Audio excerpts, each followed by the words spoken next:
Hey, I'm Brian Elliott. Welcome to another edition of Behind the Brand. Let's go check out our next story. Hi, I'm Hannah Hart, and you're watching Behind the Brand. What's the hardest part of being you? Ooh, what's the hardest part of being me? Myself. Yeah, I am really hard on myself all the time. In what area? My brain. My brain area. But what's your brain saying to you? I think I hold myself too accountable for everything that happens on this planet. So it's my fault thing? Yeah, guilt. And liking to believe that I have more control than I do.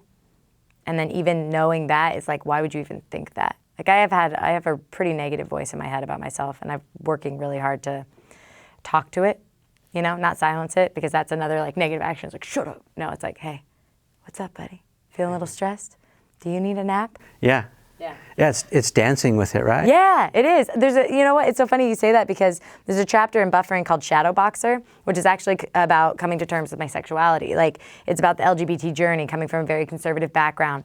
And I described it as a shadow boxer. It was this, I was always boxing against this thing nobody else could see because it was just inside me. And then at one point my shadow boxer won. It was like, you're gay. And so you came to terms with it, and how'd that go? How'd that go over with your friends, family? Well, again, I am my own worst enemy. So I came out to myself. I was in my first relationship when I was 19, my first relationship with a girl. And it still took me a couple years after that to really be like, okay, but you're gay. Because I was like, it's not girls, it's girl. And after she broke up with me, I was like, well, good thing I'm not gay, because that would really hurt. So I tried to avoid that pain. Unsuccessfully.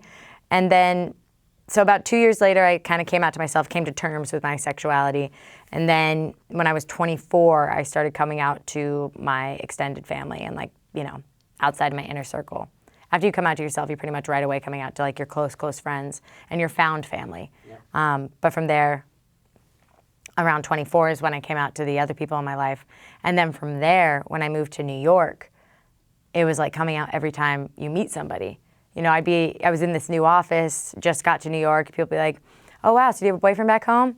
And you'd be like, nope, gay though, also single for ladies, Just putting it right out there. Just putting it right out there, and it was so terrifying.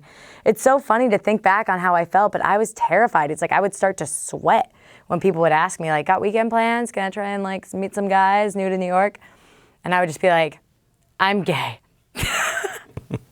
Well, that must have been really awkward for them. Well, I don't think, it's tough because it's you never know. You don't know if you're talking to somebody who's even when you live in the most progressive cities, you don't know if you're talking to someone with some real homophobic baggage, Yeah. But you just got to live, as if you're in the world you want to see, because that's the only way you're going to make it, That's great. That's a nugget. That's tweetable right now. So maybe let's take that as a metaphor for whatever is your thing, right? Whatever is your difficulty or obstacle.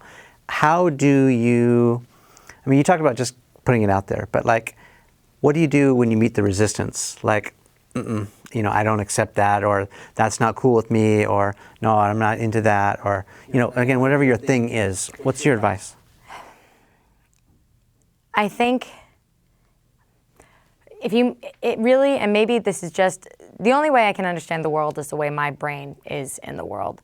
And for me, when I meet that resistance, what affects me is my own interpretation of it. If somebody's like, oh, you're gay, that's gross and weird, it's me going, I'm gross and weird, as opposed to being compassionate to their misunderstanding or compassionate to their lack of knowledge. Oh, how sad that they have such a narrow scope, because the world is so much bigger than they're going to ever get to see. And trying to find the root of compassion in that. My mom always taught us, never give up. We had a whole song about it when we were kids. But she also always taught us that there are no bad guys in this story. And I think that's an incredibly giving statement, but it's also true. We all have reasons for why we are the way we are. Yeah, also the opening cover page of your book, yeah? Yeah. That's fun. I think you were sharing that. Yeah. Maybe the last thing I want to ask you is, like, I know you're living in the moment, you're doing everything right now, but like, what is kind of your legacy? Like, where are you headed and what do you want to accomplish? I'm really, really, really trying to stay present. We spend so much of our lives trapped between regret for the past and anticipation of the future, and we miss the moment we're in. And so I think right now I'm just trying to really soak this up and really be here. And like, it's so much easier, I guess, the path before you is unpaved. So I'm just looking at the ground and being like, oh, here we go. Ooh, walking on a path. I like it. Oh my God. This is pretty great. You look straight ahead and there's nothing there because we can't control or predict the future. We can guess, but ultimately we can't, right? So it's about just being as present in the moment as you can be. That's my plan for the future.